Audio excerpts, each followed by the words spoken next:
Aditya Ananda MM, yang terhormat Bapak Ibu dosen pembimbing MPKM dari Universitas Teknologi Sumbawa. Baik Bapak Ibu, sesuai yang disampaikan di surat bahwa hari ini kita akan ada diskusi untuk sosialisasi terkait dengan MPKM di lingkungan Universitas Teknologi Sumbawa.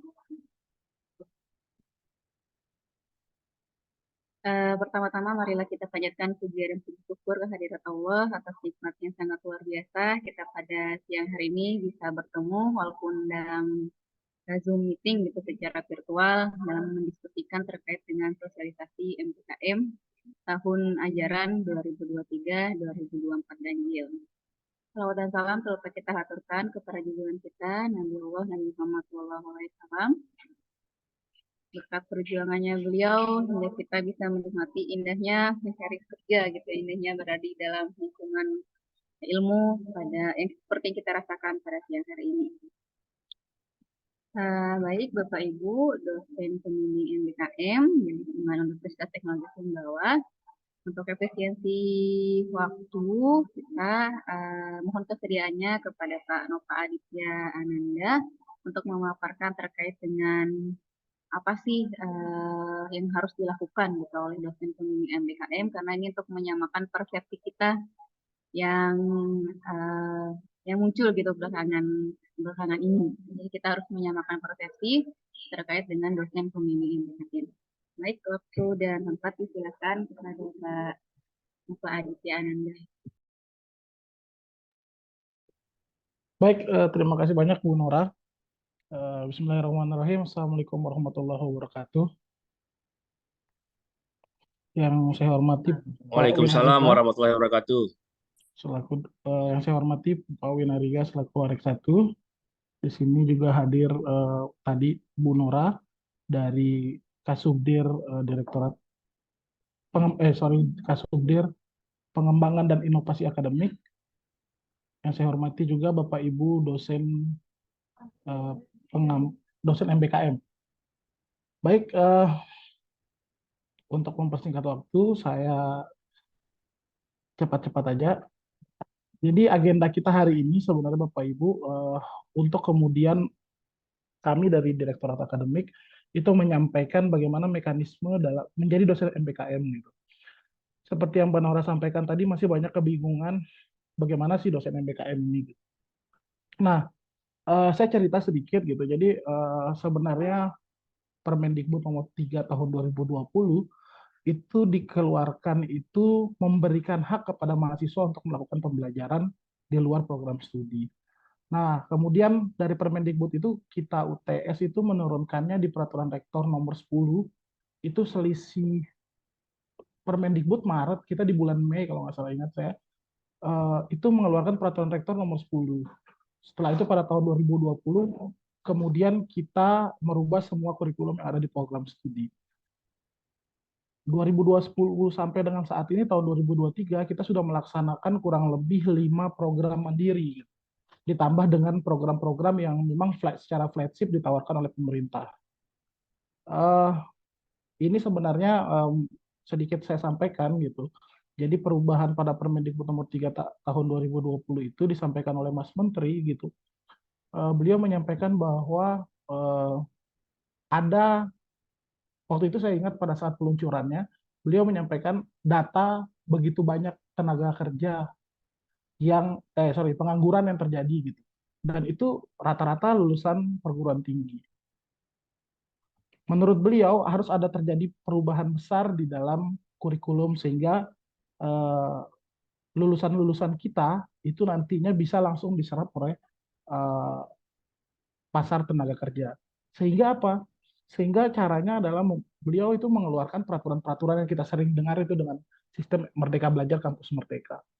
Nah, kemudian di situ juga diberikan sama beliau salah satunya adalah pembelajaran di luar kampus. Jadi mahasiswa itu diharapkan bukan hanya nantinya belajar di kelas seperti di kurikulum-kurikulum sebelumnya, tapi mahasiswa itu juga dapat merasakan pembelajaran di luar kelas gitu. Maka kemudian itu kalau secara peraturan kemudian diturunkan menjadi IKU gitu, indikator kinerja utama dari perguruan tinggi. ada 8 IKU yang kemudian ditentukan sama beliau. Nah, salah satunya itu ada IKU yang mahasiswa mendapat pengalaman di luar kampus. Yang nomor 2 tadi.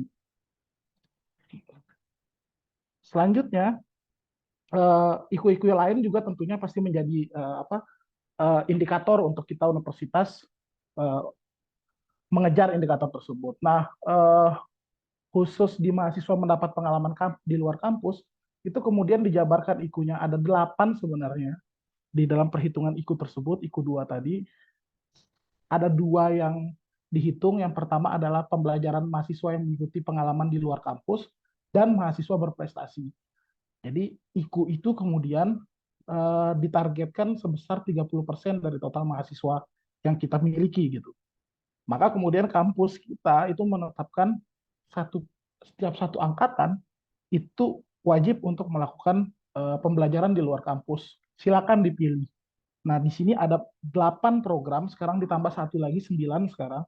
Jadi ada magang atau praktek kerja, kemudian proyek di desa, mengajar di sekolah, kemudian Bapak Ibu bisa lihat pertukaran pelajar, ada penelitian atau research, kegiatan wirausaha, studi atau proyek independen, proyek kemanusiaan, dan yang terakhir bela negara.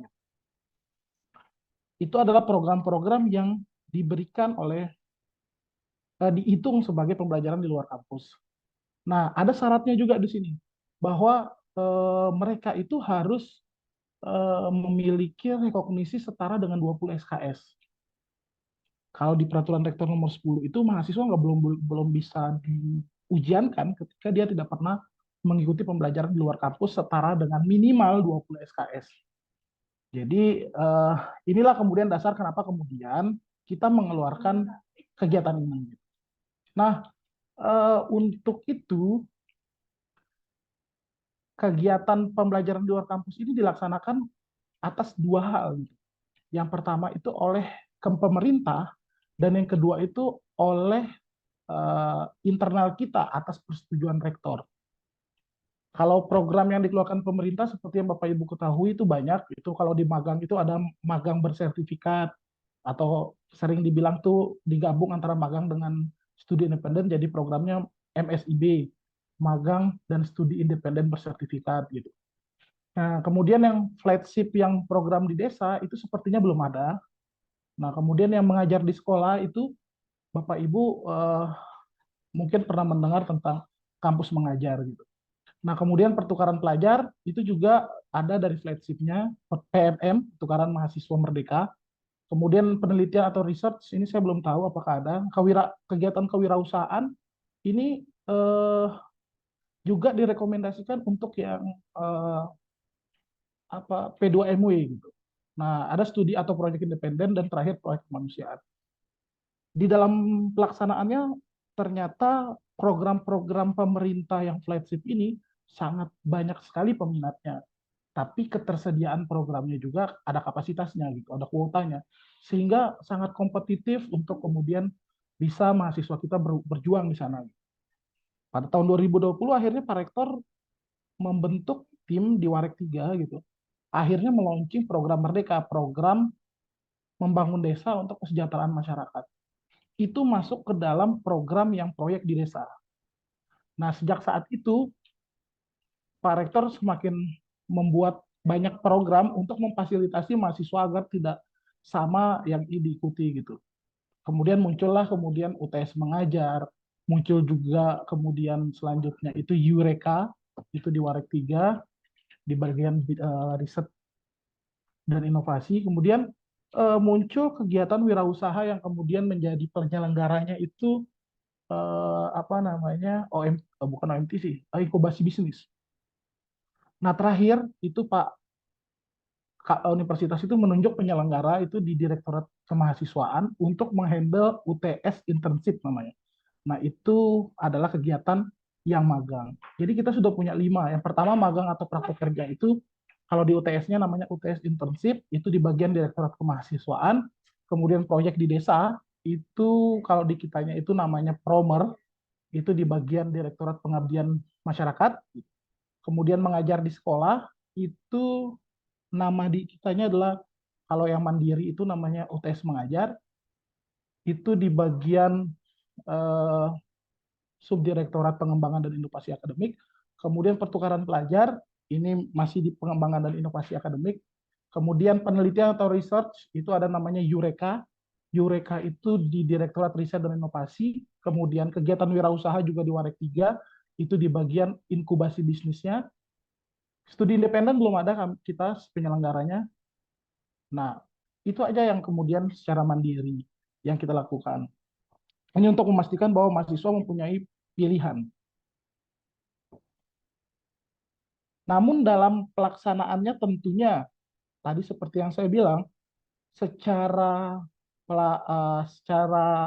pelaksanaan, mahasiswa itu melaksanakan kegiatan pembelajaran di luar kampus. Ya dia pergi keluar itu mengikuti 8 kegiatan itu sebenarnya belajar. Yang dia belajar itu di tempat, bukan di ruangan kelas kita, tapi di luar. Gitu. Sehingga setiap kegiatan yang dia laksanakan, itu kita harus kemudian merekognisi dia setara dengan 20 SKS di program studi kita. Program studi juga sudah memberikan ruang-ruang kepada itu di dalam kurikulum mereka dan menyediakan mata kuliah yang kemudian bisa dikonversi oleh mahasiswa ketika melakukan kegiatan. Ini dasarnya sebenarnya kalau kita lari ke model pembelajaran, di SNDikti itu kita diminta untuk pembelajaran itu berpusat kepada mahasiswa. Atau yang seperti Bapak Ibu tahu itu student center learning. Apa sih sebenarnya ini? Student center learning, saya ingin merefresh saja gitu. Bahwa capaian pembelajaran lulusan itu diinginkan melalui proses pembelajaran yang mengutamakan pengembangan kreativitas, kapasitas, kepribadian, kebutuhan mahasiswa, dan mengembangkan kemandirian dalam mencari dan menemukan pengetahuan.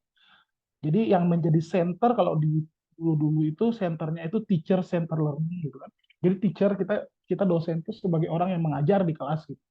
Tapi kalau dalam konsep model pembelajaran yang student center learning sebenarnya dosen ini adalah mentor bagi mahasiswanya gitu.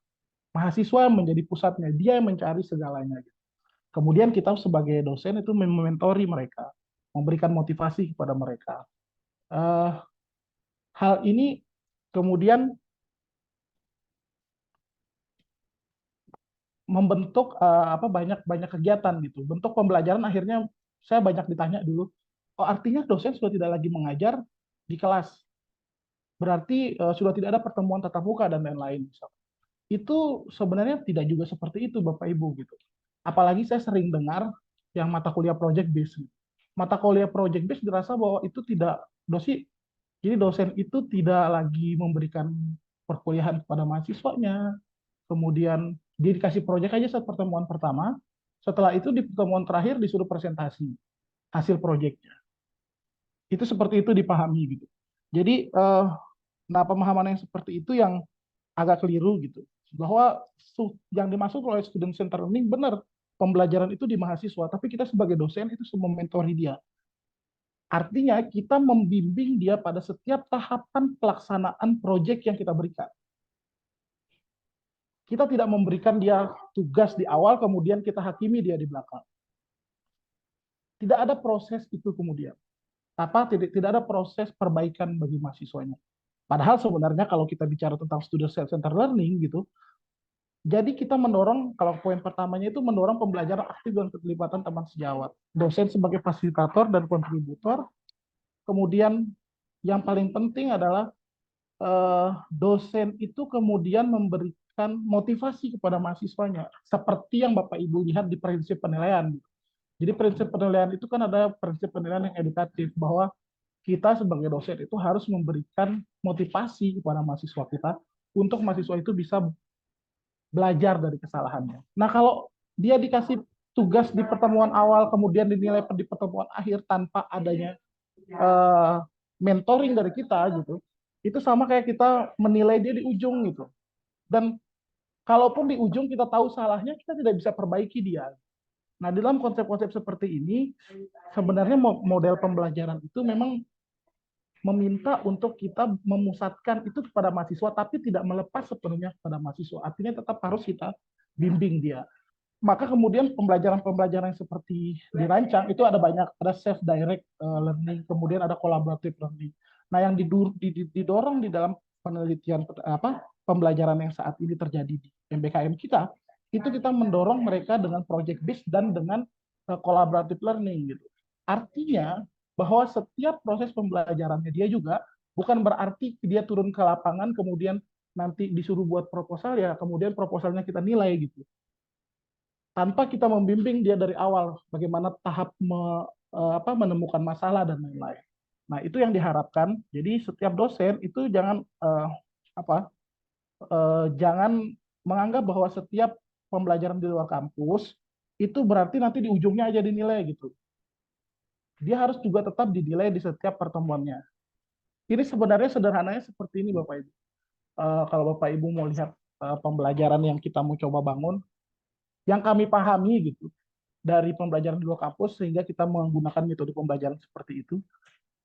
Ini kayak seperti teman-teman itu, Bapak Ibu itu menjadi pembimbing skripsi gitu.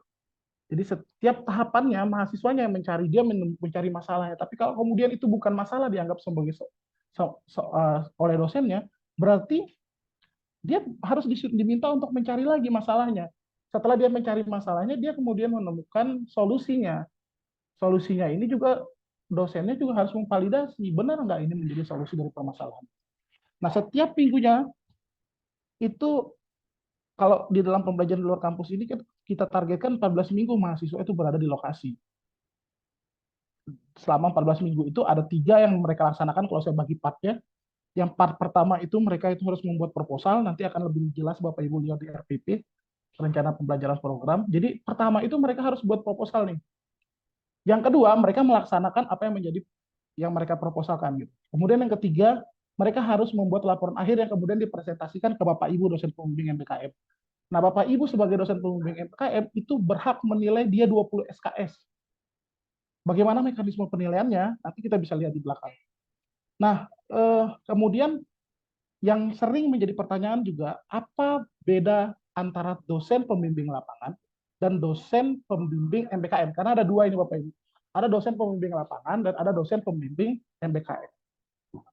Maka saya perlu sampaikan tugas sebagai dosen pembimbing lapangan. Tugas pembimbing lapangan itu yang pertama itu berkoordinasi dengan mitra. Entah itu desa kalau promer, entah itu sekolah kalau UTS mengajar gitu, atau perusahaan kalau untuk UTS intensif. Nah, dia berkoordinasi dengan mitra apakah mahasiswa saya boleh melaksanakan kegiatan di sini, kemudian menyerahkan produk-produk program-program yang ingin dilaksanakan di sekolah, memastikan itu apakah boleh kegiatan yang mereka identifikasi masalah ini oleh mahasiswa, kemudian mereka susun solusinya, kemudian mereka mencoba menerapkan itu di dalam mitra itu. Nah, itu kerjaan DPL. DPL itu membimbing juga mahasiswa secara berkala. Di konsep ini di DPL, DPL juga memberikan nilai terhadap mahasiswa yang berada di lapangan. Tapi sifatnya itu rekomendasi kepada dosen pembimbing MPKM. Jadi nilai yang diberikan oleh DPL itu bersifat rekomendasi kepada dosen pembimbing MPKM. Karena yang berhak untuk menilai 20 SKS itu dosen pembimbing MPKM. Kemudian si dosen lapangan itu juga memastikan program yang dirancang mahasiswa disetujui dosen pembimbing MPK yang telah disetujui oleh dosen pembimbing MPKM dapat dilaksanakan oleh mahasiswa di tempat kegiatan. Dan yang terakhir, DPL wajib berkunjung ke lokasi kegiatan mahasiswa. Jadi DPL itu harus dia datang ke tempat lokasi kegiatan mahasiswa itu. Kalau promer dia harus ke desa, kalau dia UTS ngajar berarti dia harus ke sekolah, kalau kemudian UTS internship itu disesuaikan dengan lokasinya gitu, atau kebijakan dari penyelenggara.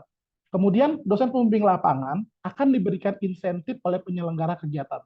Nah, penyelenggara kegiatan yang saya sebutkan tadi itu akan memberikan insentif kepada dosen pembimbing lapangan. Tapi yang kedua, yang dalam dosen pembimbing lapangan itu SKS-nya tidak diakui sebagai bagian dari bukan pendidikan, pelaksanaan pendidikan di dalam BKD internal UTS. Jadi seperti Bapak Ibu tak ketahui, kita itu punya target di dalam bidang pendidikan kita, di pelaksanaan pendidikan itu ada 12 SKS dosen. Yang diakui selama ini adalah yang mengajarnya untuk 12 SKS gitu. Nah, di dalam peraturan BKD di luar kita gitu, itu di dalam pendidikan itu banyak, itu pelaksanaan pendidikan itu banyak, ada membimbing, ada kemudian kuliah, ada apa gitu. Nah, di dalam peraturan BKD internal kita untuk dosen pembimbing lapangan itu tidak diakui. Jadi dia tidak masuk ke DPL. Walaupun dia kalau di BKD itu sebenarnya masuk gitu. Tapi di internal kita nggak masuk. Itu DPL. Nah terus dosen MBKM apa? Tugasnya itu memberikan pengakuan dan penyetaraan hasil kegiatan mahasiswa setara minimal 20 SKS. Kemudian memberikan nilai kepada mahasiswa bimbingannya sebanyak minimal 20 SKS dengan mengacu kepada rencana pembelajaran program yang telah disusun oleh program studi. Sebagai informasi kepada Bapak Ibu dosen pembimbing MBKM, kami telah meminta untuk program studi membuat rencana pembelajaran program. Ini seperti RPS. Jadi nanti Bapak Ibu tinggal lihat di situ bagaimana panduan dalam melaksanakan penilaian. Dan beberapa program studi sudah membuat itu. Nanti tinggal bisa di-share sama Bu Nora link untuk melihat RPS. Kemudian tugas selanjutnya dia, dosen pembimbing MBKM itu berkoordinasi dengan dosen pembimbing lapangan mengenai program serta keaktifan dan perilaku mahasiswa di lokasi kegiatan. Jadi dosen pembimbing MBKM itu berkoordinasi dengan DPL tempat mahasiswanya itu berkegiatan terkait dengan bagaimana mahasiswanya di lokasi kegiatan. Kemudian di sini dosen pembimbing MBKM tidak diwajibkan untuk ke lokasi kegiatan mahasiswa. Jadi dosen MBKM nggak harus pergi ke lokasi atau ke desa tempat mahasiswa itu berkegiatan atau ke sekolah tempat mahasiswa itu berkegiatan. Nah, di sini dosen pembimbing MBKM tidak diberikan insentif oleh penyelenggara kegiatan. Tapi dosen pembimbing MBKM akan diakui sebagai bagian dari pelaksanaan pendidikan di dalam BKD internal UTS. Nilainya setara dengan 2 SKS. Jadi itu Bapak Ibu, jadi kalau dosen MBKM itu dia nggak dapat insentif, tapi dia dapat 2 SKS di BKD internal kita. Ini yang saya bilang tadi kalau kita lihat PO BKD, ini dalam pelaksanaan pendidikan itu yang sering kita 12 SKS-nya UTS itu, BKD internal kita itu masuk ke dalam melaksanakan perkuliahan gitu kan. Nah ini kita harus 12 SKS nih kalau internal kita dosen di UTS. Nah, kalau dosen MBKM, dia dapat ini yang 2 SKS di bawahnya, jadi diakui dia. Kalau dia ngajarnya cuma 10, kemudian dia menjadi dosen MBKM, maka dia dapat 12 SKS kan, karena 2 dari sini.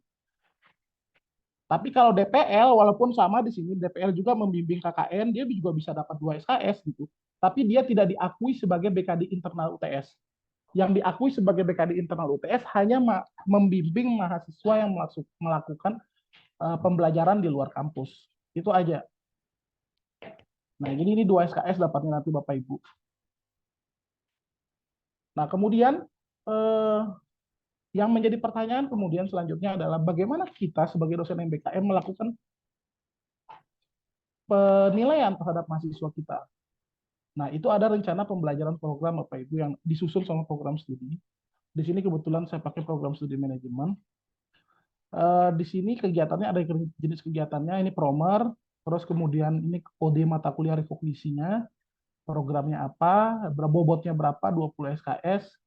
Di sini sebenarnya di program studi itu sudah dipetakan sama program studi di kegiatan promer ini sebenarnya CPL apa sih yang masuk ke dalam kegiatan ini. Ini dimasukkan ke dalam capaian pembelajaran. Sama seperti RPS yang Bapak Ibu buat di mata kuliah. Hanya saja di sini untuk capaian pembelajaran mata kuliahnya atau CPMK, jadi dia di sini namanya capaian program. Capaian pembelajaran program. Jadi ada 6 capaian pembelajaran program. Yang pertama itu mahasiswa mampu mengidentifikasi permasalahan yang terjadi di masyarakat. Yang kedua, mahasiswa mampu mengembangkan pemikiran dan wawasannya dalam memahami dan memecahkan masalah yang berkembang di masyarakat secara interdisipliner dan lintas sektoral dengan tetap memahami budaya lokal. Yang ketiga, mahasiswa mampu menyusun solusi bagi permasalahan yang dihadapi tersebut. Yang keempat, mahasiswa mampu menerapkannya. Kemudian yang kelima, mahasiswa mampu mengkomunikasikan hasil program. Itu menjadi capaian pembelajaran dari program. Kalau kita sekali lagi, kalau kita berkaca pada mata kuliah, ini adalah CPMK-nya. Kemudian di sini akan dijelaskan ruang lingkup MBKM Promernya dari program studi itu, apa saja ruang lingkupnya yang boleh dilakukan oleh mahasiswanya. Kemudian ini tim dosen yang kemudian menyusunnya. Sebenarnya di syarat bagi mahasiswa ini nggak ada sebenarnya, cuman karena kita wajib gitu. Nah di sini baru nanti kelihatan Bapak Ibu seperti apa RPS-nya. Jadi di CP programnya itu mahasiswa mampu mengidentifikasi permasalahan yang terjadi di masyarakat. Mata kuliah yang direkognisi apa, bobotnya berapa. Jadi kalau mahasiswa itu mampu mengidentifikasi masalah, ya dia dapat 5%. Gitu. Jadi pas waktu mahasiswa itu mengidentifikasi masalah, berarti dia sudah dapat 5% gitu dari nilai 100% yang dia miliki. Nah, kemudian apa aktivitas yang mereka lakukan itu? Dia melakukan survei misalkan. Nah, bentuknya apa? Nanti mahasiswanya harus buat logbook dan berita acara sehingga dan lembar penilaian progres. Nanti secara offline dia itu akan bekerja kolaboratif, survei lapangan, dan FGD. Selanjutnya seperti itu. Nah, yang saya ingin sampaikan Bapak Ibu sebenarnya mau di program studi manapun, sebenarnya CP programnya sama. CP programnya itu kami sudah rapat dari level dekan gitu. Itu sudah disepakati bahwa ini pengalaman yang kita lakukan beberapa tahun lalu. Mahasiswa sebelumnya saya sampaikan eh, dulu kita semua program itu meminta masing-masing proyek dari program studi. Akhirnya yang terjadi adalah di lapangan mahasiswa itu mengerjakan proyek program studinya saja. Jadi kalau di dalam satu kelompok itu diatur nanti ada orang manajemen, ada orang informatika, ada kemudian orang teknik sipil misalkan. Di dalam satu kelompok itu yang mahasiswa manajemennya kerjain tugas dari manajemennya, mahasiswa informatikanya kerjakan informatikanya saja, mahasiswa teknik sipil saja gitu. Akhirnya kolaborasi itu tidak terjadi gitu. Padahal ruh dari MBKM yang diinginkan itu adalah terjadinya kolaboratif. Sehingga kita sepakati kemudian, oke kita harus kemudian membuat kembali ke relnya itu. Kembali ke relnya ternyata setelah kita pahami ternyata dari awal memang kalau kita mau tarik ke belakang itu dosen program studi itu sebenarnya belum ikhlas gitu, belum ikhlas untuk memberikan SKS kepada kegiatan yang dilakukan oleh mahasiswa. Padahal sebenarnya Mas Menteri itu minta pembelajaran di luar kampus itu mahasiswa itu apapun kegiatan yang dilakukan di luar itu ya silakan gitu. Dilakukan nanti pas pulang kasih dia SKS gitu. Sederhananya seperti itu Bapak Ibu. Nah, tapi banyak kemudian ini bagaimana nggak sesuai dengan program sipil misalkan kegiatan dia atau misal mengajar ya kita bukan program studi pendidikan berarti apa mata kuliah kita berikan gitu. Dari situ sebenarnya sudah terjadi perdebatan di kurikulum gitu. Tapi akhirnya memang kata kuncinya adalah ikhlas. Jadi program studi harus ikhlas memberikan mata kuliah lain. Akhirnya kita kemarin di tahun 2022 membuat kurikulum itu yang masing-masing itu ada kurikulumnya itu memunculkan mata kuliah yang di luar dari mata kuliah yang selama ini kita pelajari di kelas. Kalau dulu 2020 itu mata kuliah yang dipelajari di kelas itu yang merekognisi kegiatan mahasiswa yang belajar di luar kelas. Kalau sekarang di kurikulum 2022 itu dimunculkan mata kuliah baru, mata kuliah yang kemudian untuk mau rekognisi pembelajaran di luar kampus bagi mahasiswanya gitu program studinya. Tapi itu juga masih ada masalah gitu. Masalahnya tadi seperti saya sampaikan masih juga dosennya itu memberikan tugas kepada mahasiswanya itu harus sesuai dengan program studinya. Kolaborasi tidak terjadi. Tahun 2022 kemarin kami mendapatkan institusi dan program studi manajemen mendapatkan hibah program kompetisi kampus merdeka, itu kami dikatakan bahwa ada agak aneh gitu ketika setiap mahasiswa di setiap kelompok itu akan mengerjakan proyek dari program studinya gitu. Walaupun nanti ada proyek besarnya. Tapi kolaborasinya kemudian menjadi hilang gitu karena orang akan terfokus kepada mengerjakan itu gitu. Sehingga akhirnya kita kumpul sama dekan, kita bilang lagi harus ikhlas lagi gitu. Ikhlasnya sudah ikhlas pertama mata kuliahnya, sekarang kegiatannya. Jadi dosen pembimbing MBKM itu jangan terlalu memaksa mahasiswanya untuk menyesuaikan program studinya dengan lokasi tempat dia melaksanakan kegiatan. Misalkan yang paling sering susah itu adalah program studi teknik misalkan. Dia berada di misalkan metalurgi, dia di desa A. Di desa itu nggak ada metalurginya gitu. Jadi ya gimana cara melaksanakan proyek yang ada metalurginya? akhirnya kemarin kita sepakati di level dekanat itu bahwa sebenarnya yang diminta adalah kemampuan mahasiswa untuk menggali permasalahan yang terjadi di lokasi mitra, dan dia mampu menemukan solusi terhadap masalah tersebut. Mau dia masalah tentang apa, itulah proses pembelajaran yang dilakukan oleh mahasiswa gitu.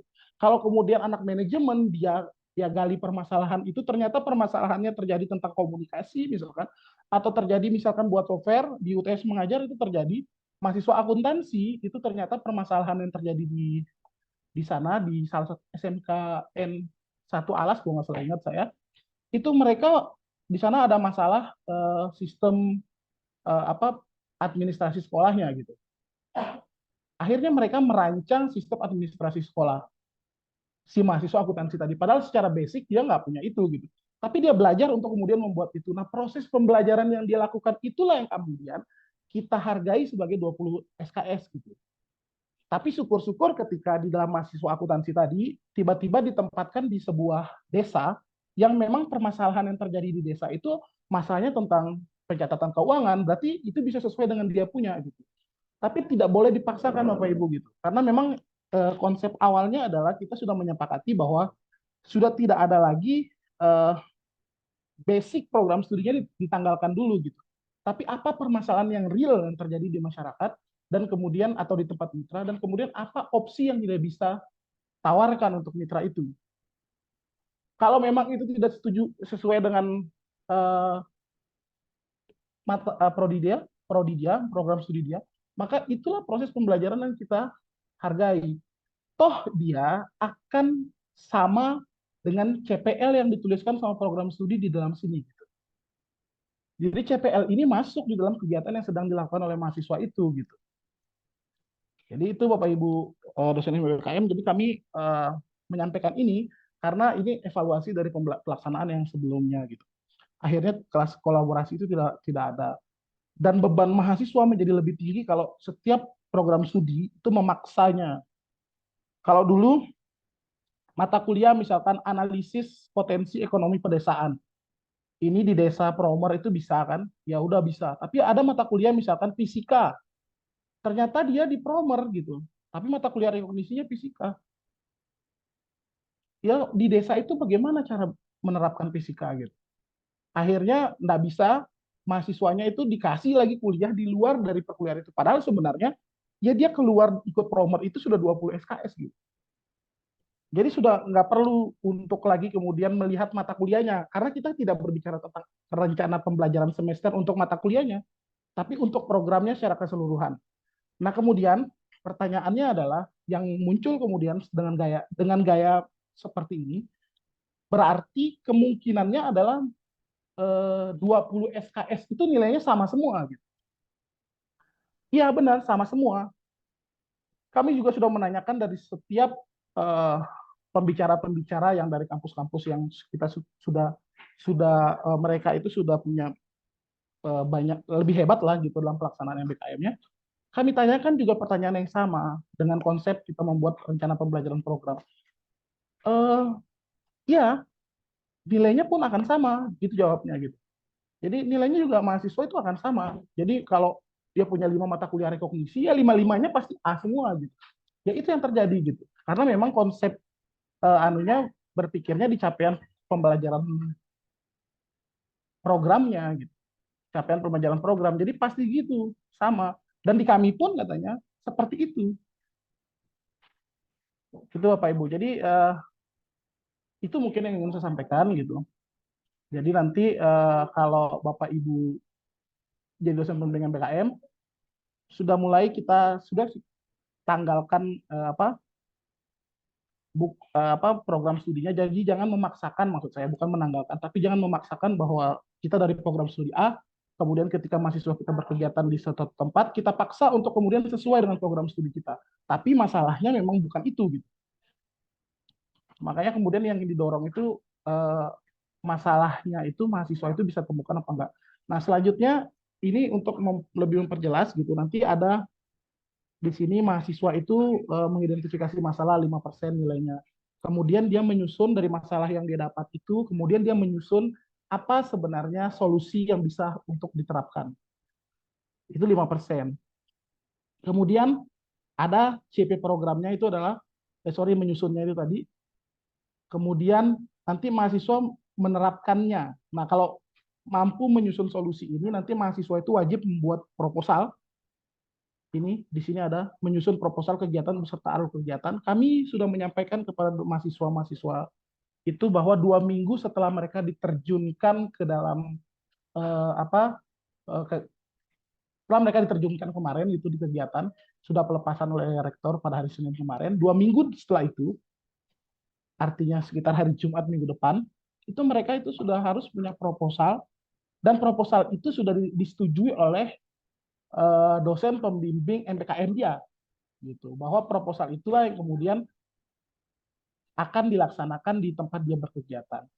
Dan 2 minggu setelah 2 minggu dalam perjalanan 2 minggu dia menyusun proposal kegiatan itu, si mahasiswa wajib berkonsultasi dengan si dosen karena dia nggak akan bisa dapat poin 5% di atas ini, gitu. Dia nggak, mahasiswa mampu mengidentifikasi permasalahan, jadi mahasiswa itu harus koordinasi juga dengan dosennya, dosen MPKM-nya, tentang masalahnya memang layak nggak untuk kemudian dianggap sebagai sesuatu yang harus diselesaikan di tempat dia berkegiatan. Kalau memang kemudian ya seperti skripsi gitu, ternyata itu bukan masalah yang kemudian urgent gitu, dosen MPKM bisa mementoring mahasiswanya untuk kemudian mencari permasalahan yang memang real, memang yang terjadi. Kemudian setelah dia mampu menyusun proposalnya tadi, 2 minggu, maka pelaksanaannya itu, si dosen itu menilai sebagai 30%. Jadi setiap dia melaksanakan itu harusnya si mahasiswa itu berkoordinasi dengan dosen pembimbing MPKM-nya. Jadi dosen MPKM sebenarnya sudah memiliki nilai itu, jadi sebelum di progres terakhir, yang 40% itu mereka itu menyusun laporan dan lain-lain, presentasi, sebenarnya kita sudah punya nilai 60% mahasiswa kita, karena sudah melalui tahapan koordinasi itu, dan kita sebagai dosen harusnya sudah memiliki nilai itu. Kemudian di terakhir itu mahasiswa itu diminta untuk mengomunikasikan hasil program, nilai bobotnya 40%.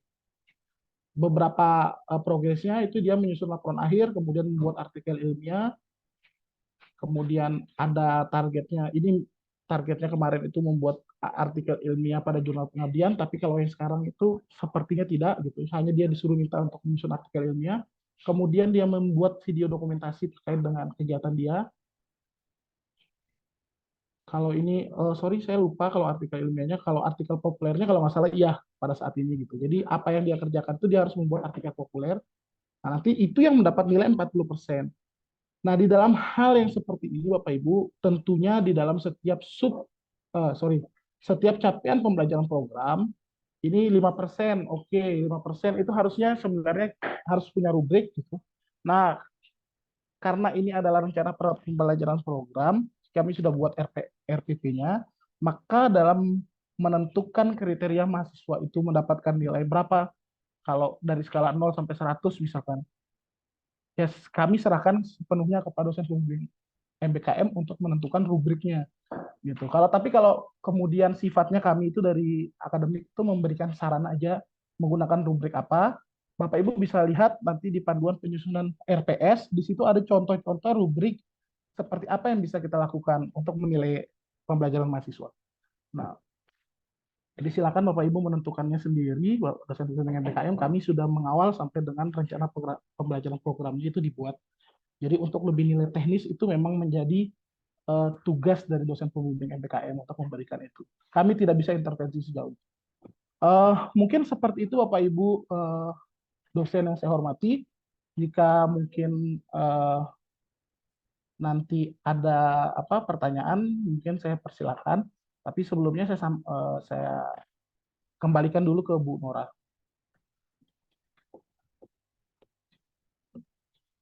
Baik, terima kasih banyak Pak Direktur atas pemahamannya terkait dengan job desk yang sekiranya dilakukan oleh dosen pembimbing MPKM dan dosen pembimbing lapangan gitu yang sering keliru persepsi pemahaman beberapa bulan terakhir. Semoga ada pemaparan tadi bisa menyamakan proses kita terkait dengan implementasi MPKM di tahun ajaran 2023-2024 ganjil ini. Baik, untuk selanjutnya saya buka sesi tanya jawab. Silakan bagi Bapak Ibu ingin berdiskusi, silakan dibuka mikrofon dan kameranya. Izin Bu Direktur dan Pak Direktur. Silakan Pak. Ya, terima kasih Pak Adit. Pertanyaan saya lebih teknis Pak Adit. Tapi sebelum ke pertanyaan tadi saya sudah request di itu mungkin RPP-nya dibantu share juga mungkin nanti Pak Adit. Saya belum yakin semua prodi punya RPP itu gitu loh. Oke, ini kan sebenarnya kita juga tiba-tiba tahunya menjadi dosen pembimbing ini ya. Beberapa anak-anak yang sudah menghubungi kita yang jadi bimbingan kita gitu udah ada di lokasi magang semua ini kan barang ini kan. Kita nggak tahu di sana dia mau ngapain, tiba-tiba minta arahan segala macam kan. Nah, jadi maksud saya dari Direktorat Akademik itu ada semacam panduan nggak kira-kira gitu ya programnya itu, karena saya tanya kalian punya rencana program nggak selama magang di situ, nggak punya kan, mau ngapain di situ dia nggak tahu, jadi persepsi mereka magang itu masih ya yang penting ke sana aja gitu loh, tidak ada program yang dibawa. Sedangkan yang kita tahu kan ini direkognisi ke dalam mata kuliah yang close form itu ya. Artinya kan seharusnya programnya itu dirancang untuk bisa relevan untuk dinilai dengan mata kuliah yang sudah ditetapkan oleh prodi gitu loh. Nah, tapi programnya belum ada gitu di mereka itu. Nah, maksud saya ada nggak pedoman pembuatan program itu dan segala macam gitu ya, yang menjadi dasar mahasiswa nanti untuk merencanakan program lah, meskipun harusnya itu dibuat sebelum mereka berangkat harusnya menurut saya ya, tapi kan sekarang udah pada di lokasi semua, dan kesan yang saya tangkap mereka kayak tidak terlalu tahu gitu, tidak punya program sama sekali untuk dibawa gitu ya. Dan bagaimana kami mau menilai juga gitu kan kalau tidak ada program itu gitu. Ya mungkin itu Pak Adit, karena memang anak-anak ini juga pada apa ya magangnya itu di lembaga-lembaga pemerintah loh, kayak dinas-dinas itu gitu kan, yang relevansinya juga kita belum terlalu tahu lah dengan bidang studinya. Terima kasih Pak Dir. Baik, oke Pak Jihad. Sebenarnya terkait dengan apa tadi RPP-nya, kami nanti akan share lagi. Nanti kalau ada program studinya yang belum, nanti kami tetap ingatkan sebenarnya untuk meminta RPP-nya karena itu dasar dosennya. Yang kedua terkait dengan programnya. Jadi setiap program studi itu memiliki, setiap penyelenggara itu memiliki panduannya, Pak. Jadi sebenarnya guideline-nya itu dari penyelenggaranya, kira-kira program apa yang akan dilakukan oleh mahasiswa. Nah, panduan itu ada, sudah dibuat oleh internship. Nah, sepertinya mahasiswanya juga sudah disosialisasikan tentang dengan panduan itu oleh internshipnya. Nanti mungkin kita bantu untuk memberikan panduan dari programnya. Nah, cuman yang tadi disampaikan sama Pak Jihad, bisa jadi memang tidak ada relevansinya dengan program studi, itu juga menjadi catatan gitu Pak Jihad, bahwa dia tidak jangan dipaksakan dulu untuk kemudian harus sesuai dengan program studi kalau memang tidak sesuai tempat penempatannya gitu. Kalau memang kemudian apa namanya dia sesuai, baru nggak apa-apa disesuaikan gitu. Itu sih Pak Jihad. Jadi lebih kepada kita itu dosen itu melihat proses pembelajaran yang terjadi di mahasiswa, namun abaikan sedikit terkait dengan kesesuaian dengan program studinya. Seperti itu Pak Jihad. Nanti kita bantu untuk panduan dari itu penyelenggaranya.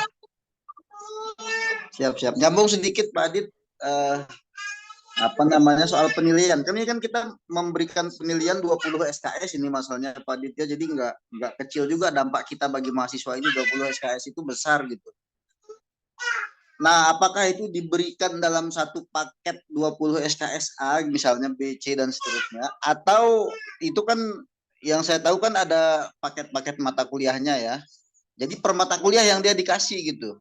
Katakanlah dalam kasus promer misalnya KKN dia sekian, ini sekian gitu ya. Gimana Pak Adit? Kalau yang Pak Adit tadi ini kan perencanaan 5%. Ini kan tidak berbasis pada pembagian mata kuliah itu gitu loh Pak Adit. Ya, oke. Nah, sedangkan di setiap jenis MBKM itu ada itunya gitu. Ada mata kuliahnya lah. Meskipun mata kuliah fiktif dibikin dulu kan. Nah, kira-kira gitu Pak Adit. Oke. Jadi gitu Pak Jahat. Jadi sebenarnya 5% dalam konteks ini memang program studi itu akan menentukan mata kuliah rekognisinya di sebelah sini Pak Jahat. Jadi nanti tinggal dilihat di sebelah sini, nanti mata kuliah ini misalkan analisis potensi desa.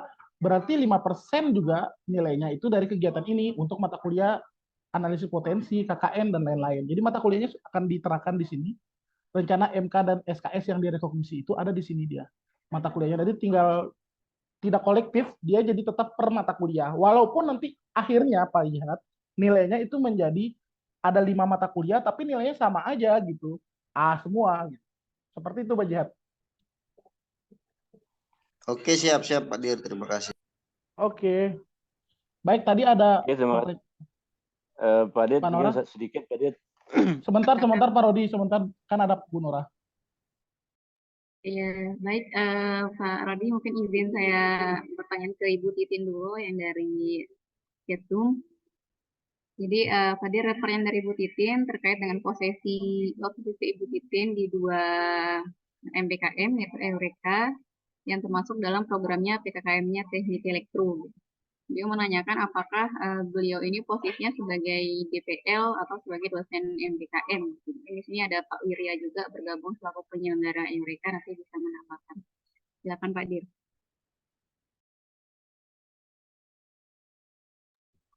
Baik, Bu Titin, apakah saya, ya memang PKKM Elektro dapat hibah dan salah satu luarannya itu targetnya itu adalah mahasiswa yang ikut Eureka atau penelitian.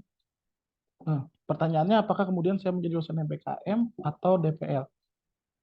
Yang pasti Bu Titin pasti akan menjadi dosen MBKM karena Bu Titin yang akan kemudian melakukan, kalau sepertinya yang saya lihat ini, tolong dikoreksi nanti, Bu Titin yang akan memberikan penilaian terhadap 2 mahasiswa yang dari elektro ini, maka kemudian Ibu sebagai dosen MBKM.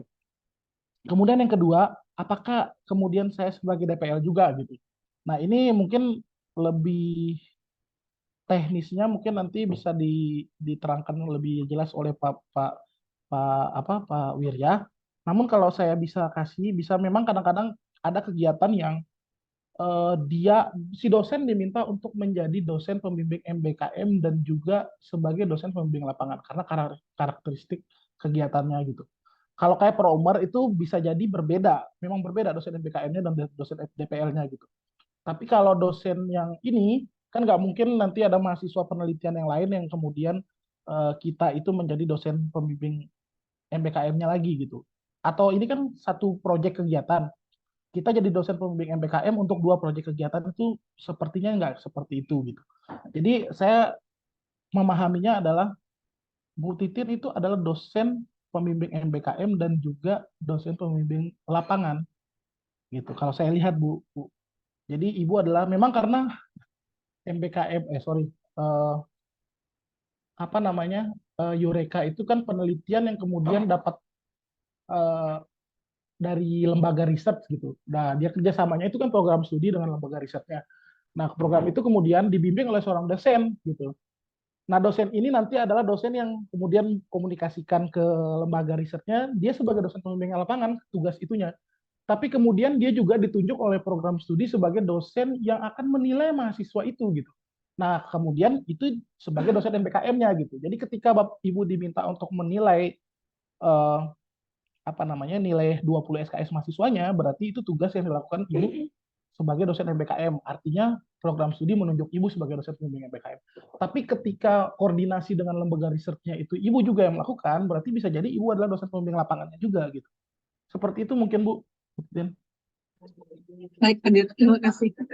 Baik, saya sedikit nyambung sedikit yang Pak Yunan sebelum ke Pak Rodi. Pak Yunan, oke, SK-nya akan ada Pak. Jadi dosen pembimbing MBKM dan dosen pembimbing lapangan itu SK-nya dikeluarkan oleh rektor.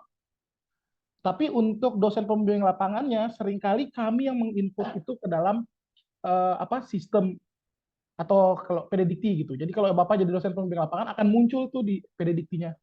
Tapi kalau dosen pembimbing MBKM, SK-nya itu nanti dari kami, tapi dalam penginputannya bisa minta bantuan dari program studi gitu. Karena kayak kita juga eh, nggak tahu mahasiswa yang dibimbing sama dosen pembimbing itu dan lain-lain.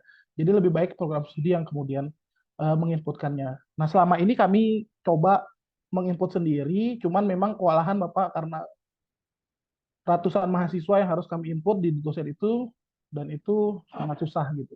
Tapi memang kemarin sudah disepakati ini menjadi tugas dari program studi yang dibebankan kepada sekretaris prodi gitu. Itu mungkin Pak Yunan. Baik, terima kasih banyak Pak Direktur atas jawabannya langsung tadi menjawab dari pertanyaan Pak Yunan.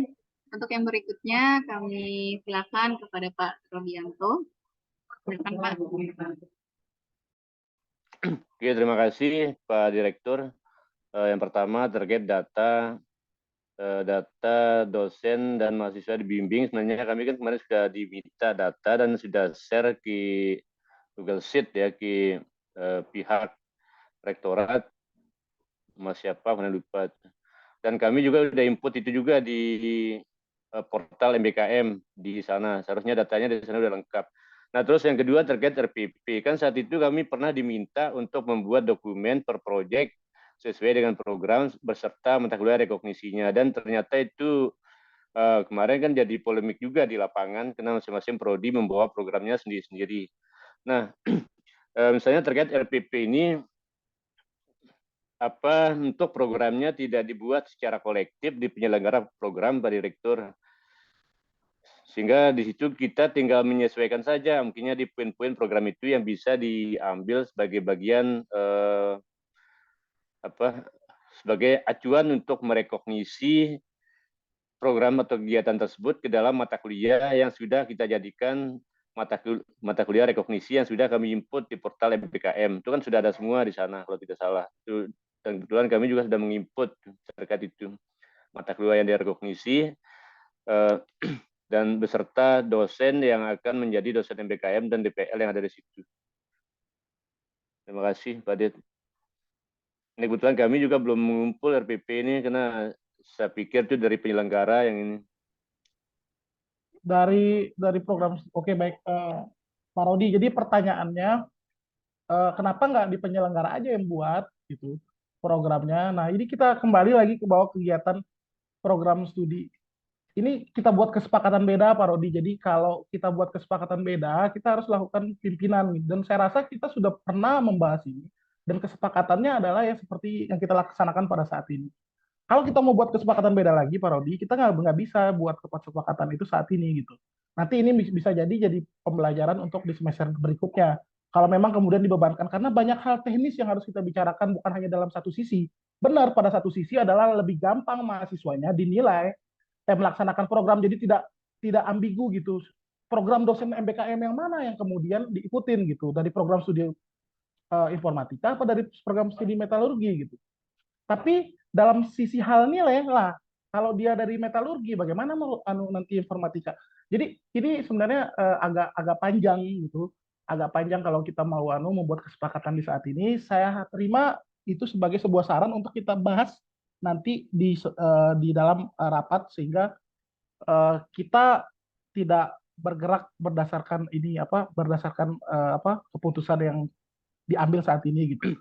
Jadi keputusan ini sebenarnya sudah panjang, Pak Rodi. Jadi keputusannya mulai dari level dekan sampai dengan level kaprodi kita sudah kumpulkan untuk kemudian kita membicarakan hal-hal teknis dalam pelaksanaan rekognisi. Yang menjadi penekanan pada rekognisi itu adalah keterlibatan program studi.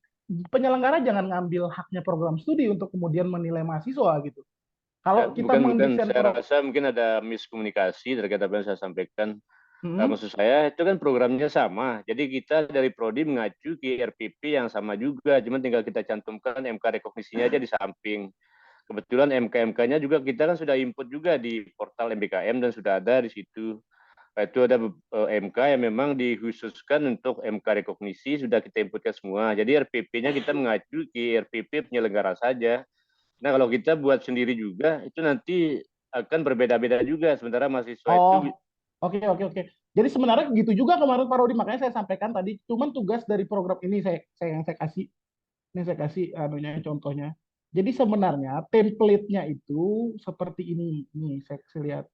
Jadi saya merahin kemarin sudah disepakati sama program studi memang sama aja semuanya FPP-nya itu, cuman nanti mata kuliahnya aja yang beda. Jadi akhirnya program studi itu membuat seperti saya kirimkan ke program studi seperti ini. Nih, diisi program studi. Jadi kode rekognisinya diisi ke program studi. Kemudian dosen penanggung jawabnya juga diisi oleh program studi. CPL-nya juga kita nggak tahu CPL-nya itu CPL apa. Ini program studi silakan nih isi di bagian merah ini. Nah, di bagian yang CP program tidak ada saya minta isi. Nah, yang di sini baru ada dosennya. Nah, jadi itu aja yang berbeda Pak di setiap program studi. Jadi sebenarnya ini tetap diisi oleh program studi, hanya saja di bagian yang merah. Jadi betul katanya Pak Rodi, semua itu sudah disepakati, RPP itu semua sama di setiap program studi, hanya saja di bagian yang saya merahin ini aja yang berbeda. Itu mungkin Pak Rodi. Oke, terima kasih Pak Dit. Nah, selanjutnya ada yang sedikit tadi menyambung katanya Pak Rodi. Jadi gini Pak, betul katanya Pak Rodi tadi. Ada bisa jadi tadi dosennya itu walaupun sudah sama RPP-nya, tapi bisa jadi nanti ya sama kayak bimbingan ada dosen pembimbing satu, dosen pembimbing kedua gitu. Ini membingungkan mahasiswa. Nah, diharapkan koordinasi antar dosen pembimbing MPKM-nya juga untuk satu kelompok mahasiswa yang ada di desa itu eh, bagaimana saling berkoordinasi maksud saya juga selain dosen pembimbing MPKM berkoordinasi dengan DPL-nya, berkoordinasi juga dengan dosen pembimbing MPKM yang ada di situ. Untuk nanti program mahasiswanya itu jangan dipaksakan lagi, kan sudah sama nih RPP kita, jangan dipaksakan lagi bahwa harus diselipkan tentang informatikanya tadi gitu. Atau orang metalurgi mau harus selipkan di metalurginya, padahal di lokasi mitra itu adalah tidak ada keterhubungannya dengan program studi gitu. Jadi mohon di dosen pembimbing MBKM-nya itu lebih agak lentur lagi karena kemarin itu memang diskusinya yang dulu itu susah diikhlaskan adalah mata kuliahnya. Sekarang sudah mata kuliahnya diikhlaskan sama program studi dengan banyak sekali pertimbangan yang walaupun saya tidak semua kaprodi saya sampaikan bahwa tidak semua kaprodi itu menyetujui untuk mengikhlaskan 20 SKS-nya, tapi akhirnya ikhlas gitu.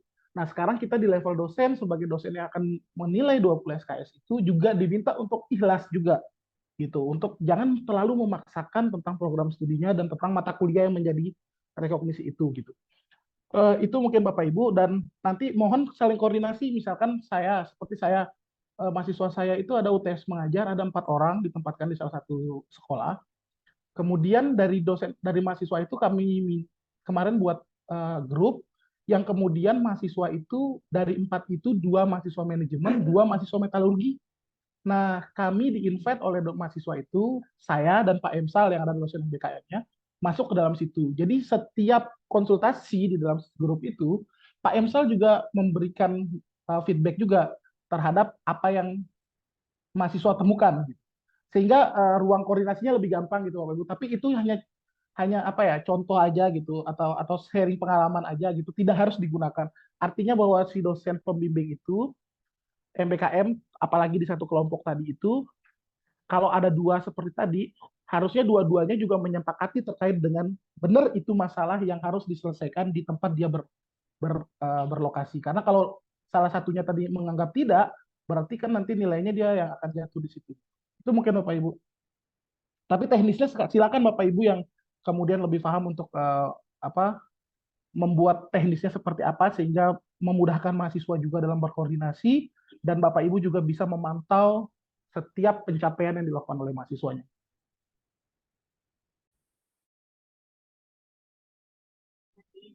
Baik, terima kasih banyak tadi atas pemaparan jawabannya. Semoga sudah jelas informasi yang didapat oleh Pak Ketua Program Studi Informatika, Pak Rodianto. Baik Bapak Ibu, untuk selanjutnya jika ada yang ingin didiskusikan, kami masih buka sesi tanya jawab, silakan. Terakhir saya Bu Nora, Silakan Pak. nambah sedikit. Pak Adit, terkait ini kita kan harus berkoordinasi dengan DPL. Kalau magang itu sama UTS ngajar, DPL-nya siapa ya? Maksudnya, nah saya juga di SK itu ada dituliskan statusnya itu dosen MBKM, juga dosen DPL, kan saya bingung ya. Oh, untuk magang itu mungkin ya Pak ya? Ya, magang, terutama magang itu ditulisnya di situ dosen DPL, dosen MBKM juga gitu. Oh gitu. Jadi biasanya gini Pak Jihad, memang agak unik, memang beda-beda kegiatan itu beda-beda. Kalau kayak magang itu biasanya yang dikunci perusahaannya. Jadi DPL-nya itu satu aja di satu perusahaan itu. Nah kebetulan kalau memang Pak Jihad adalah yang dosen magang di anak IP yang magang di situ, berarti bisa jadi Pak Jihad itu adalah DPL dan juga dosen pembimbing MBKM gitu Pak Jihad.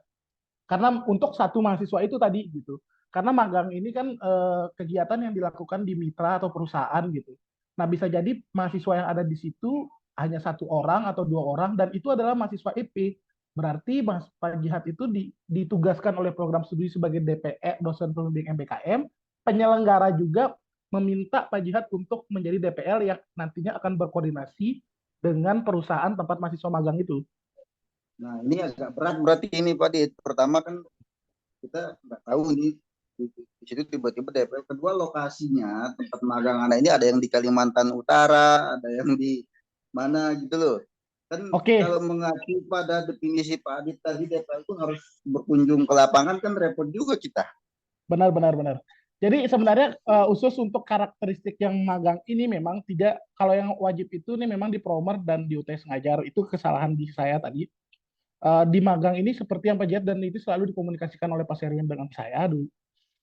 Susah ini karena banyak yang di Kalimantan, seperti Pak Jihad bilang, daerah-daerahnya banyak-banyak gitu. Ya dia tidak harus datang ke lokasi itu gitu, nggak mungkin kita bayarin tiket gitu ke sana kan, uangnya nggak ada soalnya. Sebenarnya mungkin aja kita bayarin, cuma kalau ada uangnya gitu. Kalau nggak ada uangnya kan nggak bisa.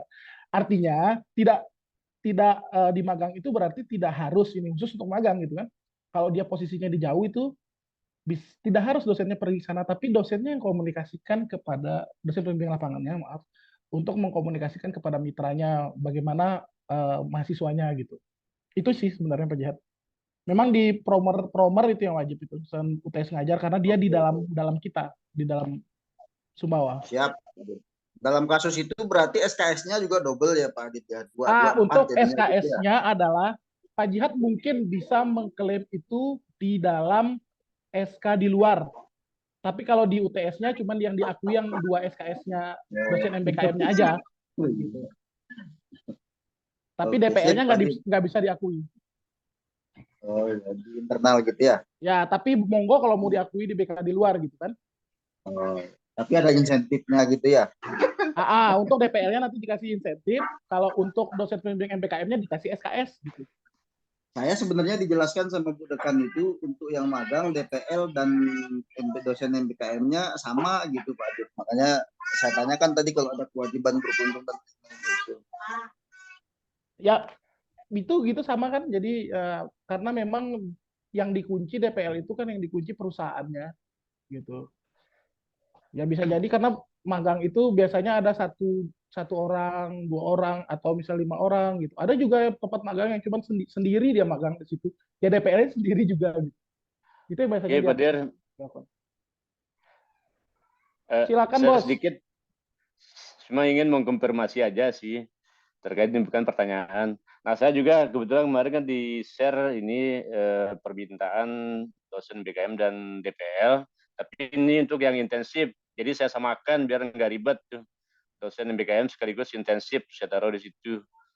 Karena saya lihat yang untuk intensif ada juga yang di desa kayaknya, yang dia ngambil intensif di desa sama di instansi-instansi.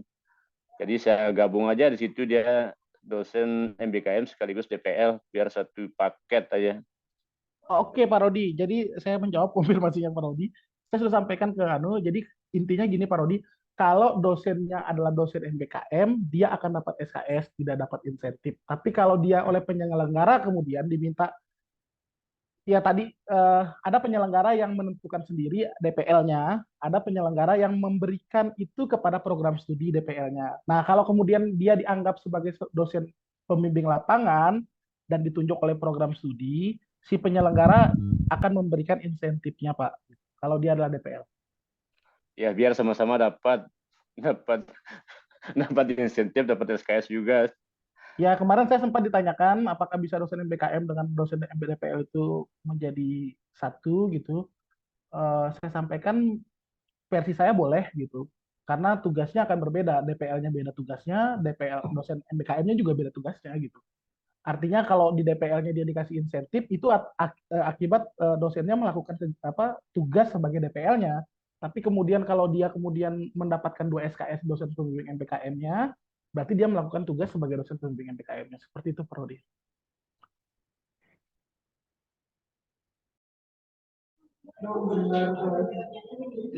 Baik, berarti Pak Rodi bagaimana Pak dengan jawabannya?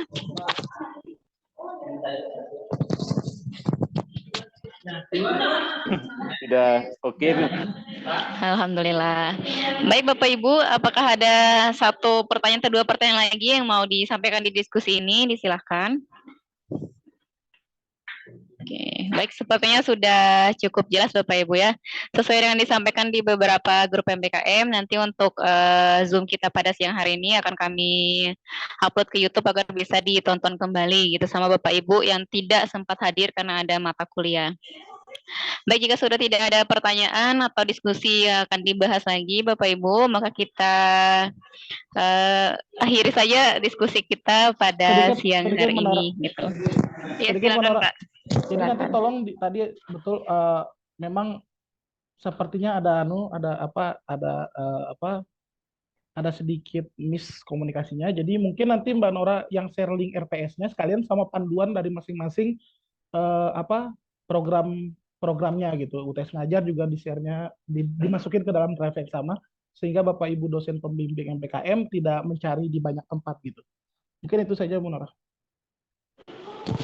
Baik, terima kasih banyak Pak Dir. Nanti untuk RPS MPKM-nya sama masing-masing panduan dari penyelenggara MPKM akan kami upload di drive yang sama. Nanti akan kami share ke grup Kaprodi sehingga grup Kaprodi nanti bisa meneruskan kembali ke grup Bapak Ibu dosen di lingkungan program studinya masing-masing.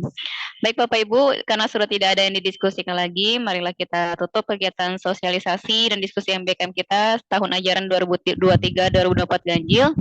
Sama-sama melafazkan hamdalah. Alhamdulillahirabbil alamin. Assalamualaikum warahmatullahi wabarakatuh. Waalaikumsalam warahmatullahi wabarakatuh. Waalaikumsalam warahmatullahi wabarakatuh.